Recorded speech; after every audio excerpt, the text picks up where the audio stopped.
Ora bem, já estamos no ar. Eu quero começar por pedir desculpas hoje, porque a emissão era para ser feita ontem, como sabe, mas aquilo que era um problema de som, que se revelou um problema de som, que eu pensei inicialmente que era um problema nosso, ou seja, relacionado com o microfone, não era. Parece que ontem o Facebook enfrentou dificuldades técnicas.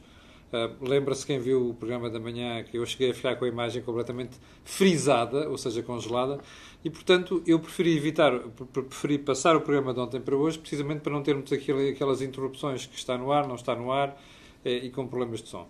Mas também não perdemos pela demora. O que é que temos para si esta semana? Muito simples. Transparência em política.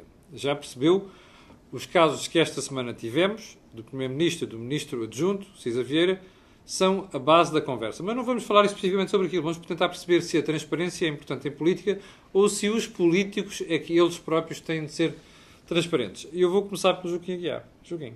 É isso mesmo. A política nunca é transparente, nem pode ser. Mas porquê, Joaquim? Isso é uma coisa que alguém deve estar a perguntar daquele lado neste momento. Porque a complexidade dos assuntos políticos, o que significa que tem de trabalhar sempre em vários planos simultaneamente. E tem que se organizar a interação de vários agentes. Por natureza, não pode ser transparente porque nem os próprios agentes sabem exatamente aquilo que está a acontecer com aquilo que fazem. Porque depende do que vão ser as reações dos outros. Portanto, a política, por natureza, não é transparente. Aliás, nem sequer a história é transparente, porque mesmo quando os factos já ocorreram, as interpretações sobre esses factos não são diretas. Em contrapartida, os políticos é que têm de ter comportamentos transparentes, porque eles são os reguladores da sociedade. E para que a sociedade não se desorganize, não se fragmente, não entre numa luta de todos contra todos, é preciso que o político não seja um pretexto de ocultação. E, portanto, o político tem de ser transparente nos seus comportamentos, não é nos seus pensamentos. Ele pode ter todos os maus pensamentos que quiser. Portanto, os isso é uma crítica. comportamentos é que têm que obedecer a regras. Pegando nessa questão do pensamento versus comportamento e assumindo que o comportamento é que tem que ser transparente, nós esta semana tivemos 2 maus casos. Não é? Porque num caso era um negócio imobiliário, no outro caso era confusão. Perdão, não é confusão. É concorrência de 2 funções, uma privada e uma pública, quando não devia ter acontecido. Pois, essas duas são os factos. Sim. Por trás desses 2 factos eu vejo uma terceira questão, que é, mas quem é que ele julga que está a enganar? Ou seja, é que as 2 explicações podiam ser para um adolescente que não sabia o que é que estava a fazer. Agora, não podem ser explicações de um profissional dadas por um profissional. E, Profissional do direito. Profissional do direito, não é? Mas podia ser do torto, mas é, em qualquer caso, um profissional. Quer dizer, alguém que trabalha nessas matérias. Sim. E, portanto, não pode ter lapsos, não pode dizer que não sabia. É o único que não pode dizer isso. Pode dizer outras coisas, podia encontrar outras justificações e outras desculpas. Como, por exemplo, não tive tempo para resolver isso, fui convidado de surpresa, coisas desse género. Agora, voltemos ao problema da transparência dos comportamentos. Não é voltar àquela frase da mulher de César, que não basta ser séria, tem de parecer que é séria. É que o parecer na política tem uma especial importância. Porque é pelo parecer dos bons comportamentos que o dirigente político pode exigir aos outros agentes políticos ou à sociedade comportamentos do mesmo tipo. Se não tem essa precaução, rapidamente é envolvido pelos maus comportamentos de outros que são profissionais nos maus comportamentos.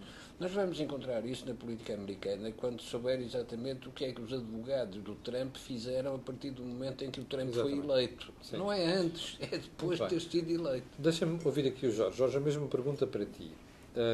A política deve ser transparente ou são os políticos que devem ser transparentes nos seus atos?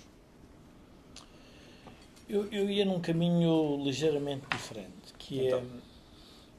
as sociedades têm culturas de transparência. Uma sociedade protestante tem uma cultura de transparência, uma sociedade latina tem outra cultura, uma sociedade anglo-saxónica tem outra, uma sociedade do norte da Europa tem outra. Eu acho que os políticos estão a provar o veneno que lançaram. Porquê? Porque para qualquer caso de comportamento menos, se quisermos, menos ético ou menos nobre de um político, fazem uma legislação à pressa. Sim, pronto. Mas são mesmo esses políticos que fizeram essa legislação à pressa que eliminaram, por exemplo, tudo o que seja relacionado com doutrinas filosóficas ou éticas que não têm nada a ver com ética republicana e que disseram a única coisa que interessa é a lei. E as pessoas hoje querem ir para além da lei. Sim, mas o que tu queres dizer é, estás a contrapor uma cultura calvinista Claro. a uma cultura latina. Uma cultura Mas calvinista explica e uma isso cultura... melhor para quem está do outro lado. Não, perceber. quando eu digo uma cultura calvinista ou uma cultura latina, é que a cultura calvinista, o indivíduo sabe que, e, no fundo, penaliza-se pelo ato que cometeu e socialmente ele é proscrito. Portanto, tu estás de acordo com aquelas pessoas que durante esta semana disseram se nós estivéssemos num país nórdico, aquele ministro e aquele primeiro-ministro imediatamente se tinham Não, demitido. mas Não era preciso demitir, não de serem demitidos, demitir-se-iam por si próprios. Se estivessem num país nórdico, provavelmente teriam um comportamento diferente. Nós não temos todos os factos do ponto de vista da lei para perceber até que ponto é que, no fundo, foi bem aplicada ou não a lei. Não sabemos. Eu posso até simpatizar com a ideia do ministro Cisa Vieira quando ele diz que se calhar não sabia. Porquê? Porque hoje o exercício da função pública tem um escrutínio de tal ordem de natureza legal É verdade? que é preciso ter um especialista para saber se o indivíduo não está a violar a lei. Pois. Há tempos um advogado dizia-me com piada que eu não sou direito, mas ele dizia-me que tinha um professor de direito penal que dizia o seguinte: até uma multa não paga no momento certo há 30 anos pode-se transformar num problema de caráter passado 30 anos. Olha, posso dizer que no Federal Reserve Bank nos Estados Unidos não há nenhum funcionário com uma multa por pagar, nem que seja de $1. Pronto. E agora vamos aqui ao nosso caso em concreto. Eu neste momento, se calhar aqui os três dá para perceber isto. Eu neste momento não sei se vocês devem ser meus amigos ou companheiros. Porquê? Pois. Porque eu não pedi o vosso registro criminal, Sim. não sei se o Joaquim tem as finanças em dia, não sei se pagaste a segurança social que devias. É verdade. Portanto, nós temos um conjunto de responsabilidades para com o Estado que há momentos em que de repente nós não sabemos se estamos ou não a cumprir a lei. Pronto. E depois vem aquela famosa frase dos advogados que nós todos somos obrigados a conhecer as leis É verdade. da República. Ou seja, como está no Código Civil, dizia o Primeiro-Ministro, a ignorância da lei não aproveita a ninguém. Não aproveita a ninguém. Portanto, qual é o problema hoje da sociedade? O problema hoje da sociedade, e isso o Joaquim tem razão, é que não vale a pena, para quem quer ir para a política, julgar que não pode ser transparente. Eu acho que ele até tem que ser, às vezes, transparente demais. Qual é o sacrifício hoje de ir para a política? É que o escrutínio é feito de tal ordem que, de repente, tendo ou não razão, ele pode ser afastado das suas funções políticas por questões de natureza pessoal que não têm nenhuma relevância política. Exatamente. E que sejam falhas pequenas. E que sejam falhas pequenas, mas que não têm importância nenhuma. Sim. E, portanto, nós estamos num beco que é o beco até onde é que queremos levar a transparência. Bom, então se nós quisermos levar a transparência até ao fim, e essa vem a minha costela liberal, então nós queremos um Estado policial, um Estado Big Brother, que, no fundo, supervisiona todos os atos de um cidadão ao longo da vida para verificar se ele tem condições para ser político. Pois. Agora vocês vejam isto levado ao extremo. Quantas pessoas é que se aproveitam? Quantas pessoas é que se aproveitam ou quantas pessoas é que não sabiam que não se conseguiam aproveitar disso. Exatamente. Portanto, nós estamos a entrar numa fase muito complexa de gestão da causa pública, que é os políticos, perante a primeira reação popular de falta de transparência, lançam uma nova lei. Sim. Depois eles não percebem que essa lei, aplicada no concreto, gera um conjunto de restrições de tal ordem que quase que impede um cidadão normal que comete, no fundo, as suas infrações na vida, nada de especial, mas não tem nada a ver com política, de ser político. Mas apontam-lhe logo o dedo. Apontam logo o dedo. Ó, E Joaquim, a imprensa aí nós, também não é perdoa. verdade, nós na imprensa não perdoamos nada. Ó, Joaquim, nós não estamos a levar longe demais esta questão que o Jorge está a colocar. Ou seja, as obrigações que alguém tem que estar na vida pública tem que cumprir para ser considerado apto para essa vida pública. Pois, isso só significa que a política prometeu coisas que não consegue resolver e, portanto, agora distrai com esses incidentes que não têm importância nenhuma, mas são a notícia que se repete telejornal a seguir a telejornal. Vezes sem conta. Ora bom, e isso obriga a fazer a distinção entre um piloto de barra e um piloto de mar.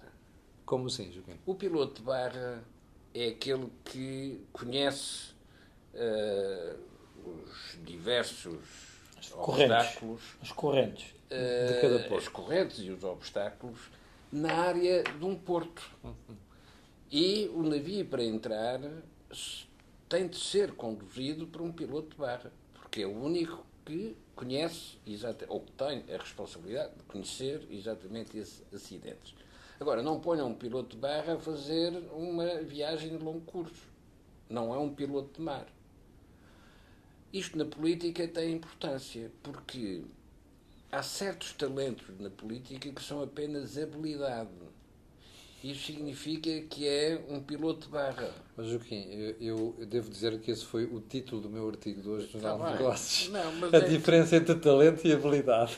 É que não há diferença. É que há certos talentos que são só habilidade. Bom, e isso, quando aplicado a uma viagem de longo curso, como é ser primeiro-ministro numa sociedade moderna, que não é uma sociedade repetitiva, é uma sociedade que tem que enfrentar mudanças e tem que procurar a mudança, dá desastre, dá acidente, porque não sabe manter a rota quando encontra acidentes que o desviam. Claro que se tem habilidade, volta à técnica do piloto de barra, mas já está no alto mar. E no alto mar o conhecimento do piloto de barra não serve para nada. Deixe-me só acrescentar aqui um ponto ao Joaquim que talvez complementa. Nós levamos séculos a ter a criar o Estado de Direito. Sim. Rule of Law. Sim. Ou seja, Porque o Estado sujeita-se ao cumprimento da lei. o Estado e os seus representantes. E os seus representantes e os cidadãos sujeitam-se. Nós agora o que estamos a fazer, nós estamos a recuar em relação ao Estado de Direito. Porque fazemos julgamentos. Mas isso não é muito extremo, Jorge. Não será o contrário. Não, nós estamos a recuar no sentido em que estamos a fazer julgamentos sobre situações concretas em que não há possibilidade de defesa da pessoa avisada. E, portanto, estamos a fazê-lo hoje sobre um facto que soubemos há 2 semanas. Sim, deixa-me introduzir um aspecto só concreto. O Ministro César Vieira disse-me a mim que tinha sido um lapso, e que ele não tinha feito nenhuma transação naquela empresa. Isto não devia ajudar a serenar... Não, porque esta razão que o Joaquim referiu, que é, vamos lá ver, houve um conjunto de circunstâncias que levou o país à bancarrota. Sim. Pronto. E as pessoas têm que encontrar um culpado. Mas eu até agora, está a ser difícil. Sim. Está a ser o culpado, esse, ninguém olha para ele. Mas há uma coisa que as pessoas elegeram como culpados. São os políticos. Pois. Não vale a pena. Quais? Bom, então arremessam bolas de um lado para o outro. A ver de quem é que é a culpa. Eu no outro dia pensei que devíamos fazer um campeonato até qual é o partido que tem mais políticos corruptos ou menos corruptos. Fazem esse campeonato e vão chegar à conclusão que está uniformemente distribuída. Pois. Pronto. Mas nós o que estamos a falar, o que é mais relevante, é a corrupção nas políticas públicas. São as políticas públicas que geram os desastres na sociedade. Essas é que nós devemos julgar, porque o comportamento do indivíduo, na sua função de cidadania, é algo que tem que ser, vamos lá ver, escrutinado pelo normal Estado de Direito. Mas hoje nós não estamos a dar essa oportunidade. E nós temos, como cidadãos, também perceber que isto pode ser um retrocesso civilizacional. Porquê? Porque, na prática, qualquer ato que é interpretado pela imprensa que seja mínimo, transforma-se num caso político. E pergunta-se, mas qual é o caso político? Outra interpretação possível. Neste momento está a decorrer uma operação complexa, que é uma OPA sobre a EDP. Sim. Pronto. Quer o Primeiro-Ministro, quer este Ministro, tiveram, por razões diferentes, envolveram-se na polémica. E, de repente, isto passou a ser um assunto do comportamento dos dois que estão envolvidos com este tema. Sim, porque a empresa que pertenceu eu posso também com a empresa. Eu posso presumir que há alguém que esteja interessado em denegrir a imagem adicionalmente da política, ou seja, fragilizando o processo de decisão na política. Eu não tenho que fazer o raciocínio. Onde é que eu quero chegar? Eu quero chegar é que é muito mais importante nós avaliarmos as decisões de natureza política, ou, quer dizer, ter os factos relativamente às pessoas para tirarmos conclusões, mas não podemos transformarmos, obviamente, em juízos, em juiz, quando nós não temos a informação toda, porque esse é que é o problema central. Vamos admitir que o Ministro, o que disse, está certo. Não percebi o que fiz, ou foi um lapso. Eu disse, até o que é que agora faço? Tenho que provar que foi um lapso. Como é que uma pessoa prova que foi um lapso? Foi um ato involuntário, mas não sabia da lei. Mas o senhor devia saber da lei. Mas isso qualquer cidadão tem que saber da lei. E, portanto, este é o problema que... Nós estamos num paradoxo nesta matéria que temos que resolver. Sobre este ponto de prova em tribunal ou prova em comentário político. São coisas completamente diferentes. A avaliação política é feita em função dos resultados. A avaliação no tribunal é feita em função das provas apresentadas para aquele tema em concreto. Ora, na cultura latina católica havia a figura da confissão. E, portanto, o culpado confessava-se ao padre e podia ser absolvido e perdoado. Na cultura nórdica, a responsabilidade é pessoal. E, portanto, se alguém cometeu um ato incorreto, tem que assumir as consequências disso. Por isso é que um ministro na Suécia ou na Noruega, a quem acontecesse um lapso destes, já não era ministro. Mas já não era ministro, não é porque um tribunal tivesse decidido, como agora parece que vai ser discutido em Portugal, vai ser colocado a um tribunal. Não. Era por decisão do próprio. Mas, Joaquim, deixa-me dizer uma coisa, mas nós não podemos ter ministros suecos e povo português. Não existe. Não existe. Isso não é possível. Nós temos os ministros que saem do povo. Isso só aconteceu uma vez com o Olof Palme e com o Otelo. Certo. E que o Otelo dizia, nós vamos acabar com os ricos. E o Olof Palme respondeu, nós aqui na Suécia queremos acabar com os pobres. Exato. Bom, portanto, é a diferença entre um povo de pobres e um povo de ricos. Não sei se hoje ele já terá percebido isso. O Otelo Saraiva de Carvalho. Se ele já terá percebido. Não sei se ele hoje já terá percebido. Ele percebeu logo. Ao fim destes anos todos. O Otelo Saraiva de Carvalho percebeu logo. E percebeu que tinha praticado uma gafe. Não é? Porque, de facto, aprendeu. Mas voltando a esta questão, Jorge, tu há bocado punhas logo em confronto a cultura latina versus calvinista. Na questão do calvinismo, o problema é que a responsabilidade é mesmo pessoal. Daquela pessoa que naquele momento encarna um cargo qualquer político e por isso é que se demite mesmo sem haver qualquer problema de discussão na sociedade. Sim, porque protege o corpo, se quisermos, a instituição através da sua demissão. A cultura católica é uma cultura de perdão. Portanto, há um perdão. É verdade. E o perdão dá-se e há quem tenha poder para perdoar. Sim. E há mesmo quem compre o perdão. Há quem compre o perdão, sim senhor, através da bula. As bulas. Mas está a falar do passado, mas também, hoje em dia também mas onde eu queria chegar ao ponto, bulas, mas Camilo, onde eu queria chegar Onde eu queria chegar era a ética republicana. Então, Onde eu quero chegar é que a justiça da lei, sim. quando um conjunto de políticos quer eliminar tudo o que seja doutrinação ideológica, ou moral, ou ética, Sim. que está acima da lei, as consequências são estas. É porque se uma sociedade é assente ela própria, em que o teu comportamento ético, eu posso avaliá-lo, e o Joaquim também, e nós, a partir do momento em que o avaliamos, tu sentes-te melhor ou pior, não tem nada a ver com lei.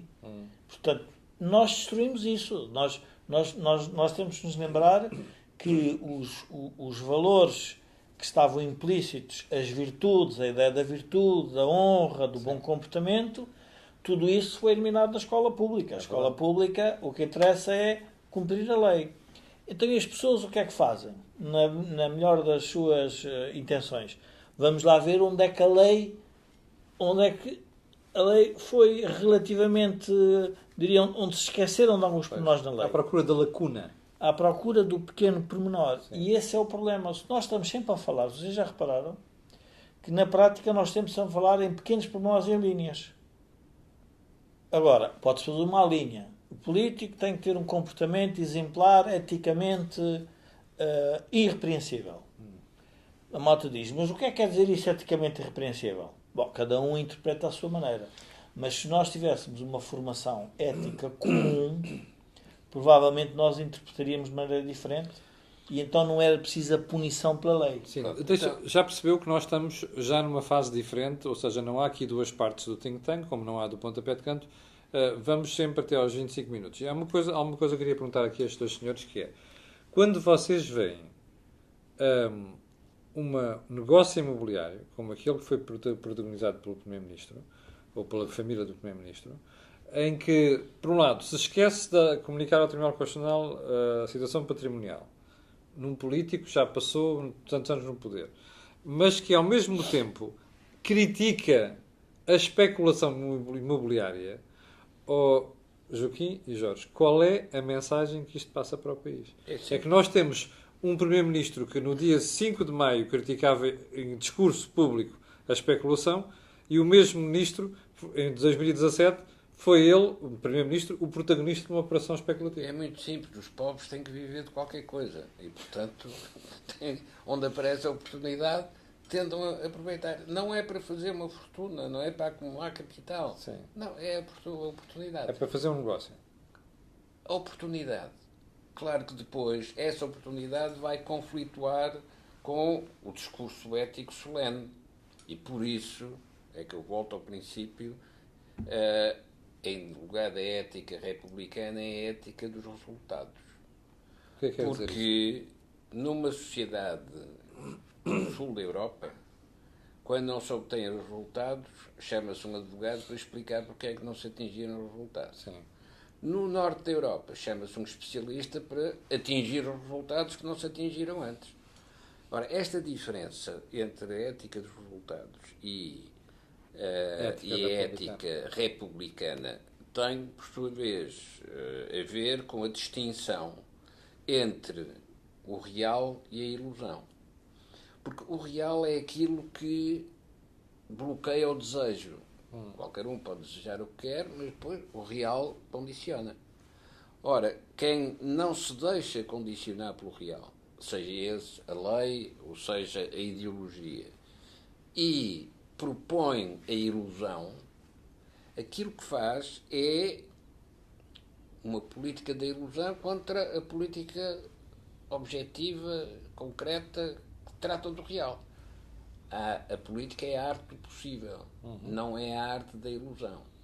Qual é a diferença entre a arte do possível e a arte da ilusão? A arte do possível é contínua, é para todo sempre, é para todos os tempos, é para todas as épocas. A arte da ilusão é o truque do ilusionista que só dá para aquele espetáculo naquele momento. Mas eu fazia uma leitura um bocadinho ligeiramente diferente. Então, vamos lá ver, o Primeiro-Ministro ter feito a operação tem toda a legitimidade para a fazer. Isto e não tem causa. Quer dizer, não vale a pena, tomará decisões que entenda sobre o seu património enquanto nós estivermos diria, num Estado de Direito que respeita, que eu saiba, o direito de propriedade. Um direito básico e, portanto, fará com certeza. Já não diria o mesmo sobre a lei do arrendamento, mas isso será para outros programas. O problema é que quando o Primeiro-Ministro fala na especulação imobiliária, quer introduzir uma moralidade política que dá a ideia que quem faz especulação pode estar a fazer de acordo com a lei, mas moralmente é reprovável. Eticamente reprovável. Pronto. E esta moral, pronto, mas é que esta moral política, que é de alguém que não aceita como é que são os comportamentos da sociedade numa economia de mercado, gera depois estas disfunções, que não tem nada a ver uma coisa com a outra. A especulação imobiliária é resultante de algo muito concreto, que é a lei da oferta e da procura, que o Estado ou a regula ou não a regula. Sim, e regulou demasiado. Se a regulou e deu aquele resultado, não pode responsabilizar ninguém para fazer. Agora, quando a política quer ela própria impor uma moral sobre o comportamento dos cidadãos e não aceita nem a moral católica, nem a moral protestante, nem nenhuma das outras morais que existem, e só a da lei, a consequência é esta. É que são sempre apanhados na malha. Fazem uma malha que depois não percebem que aquela malha não os deixa escapar. Porquê? Porque ou é um comportamento individual, ou é um comportamento que não está na lei e que ninguém pode... É muito fácil. Alguém que especular em Portugal, o que é que te pode acontecer? Existe alguma lei específica relativamente à especulação imobiliária? Ela pode ser feita. Pois pode, mas não convém. Não convém, mas também ninguém a fez.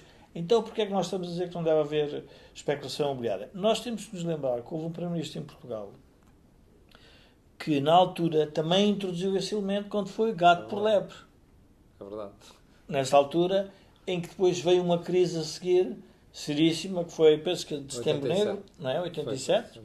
87, o professor Cavaco Silva. Sim. Ora, este é o grande problema, é quando a política quer no fundo, fazer que os cidadãos tenham comportamentos, ou as empresas, as instituições, para além da lei. Isso já não é possível. Mas deixem-me colocar esta questão. O Primeiro-Ministro faz um discurso contra a especulação. O Primeiro-Ministro especula. E não acontece nada à opinião pública.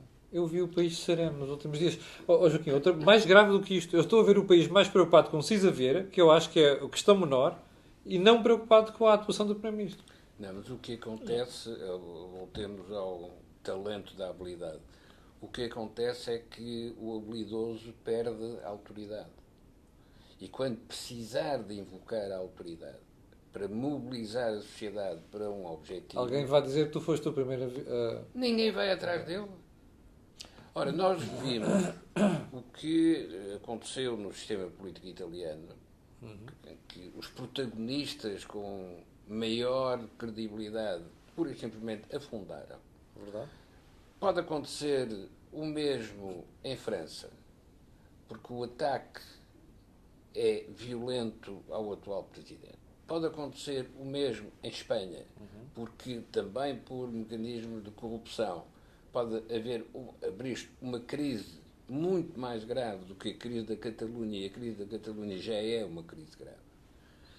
E, de um momento para o outro, este primeiro-ministro habilidoso que tem conduzido a sociedade portuguesa, obtendo resultados razoáveis perante uma coligação parlamentar que é incongruente, portanto a habilidade é de facto eficaz, mas pode de repente ver-se rodeado de crises que um piloto de barra não sabe resolver. Um piloto de mar que já passou por várias tempestades saberia resolver. Um piloto de barra não sabe.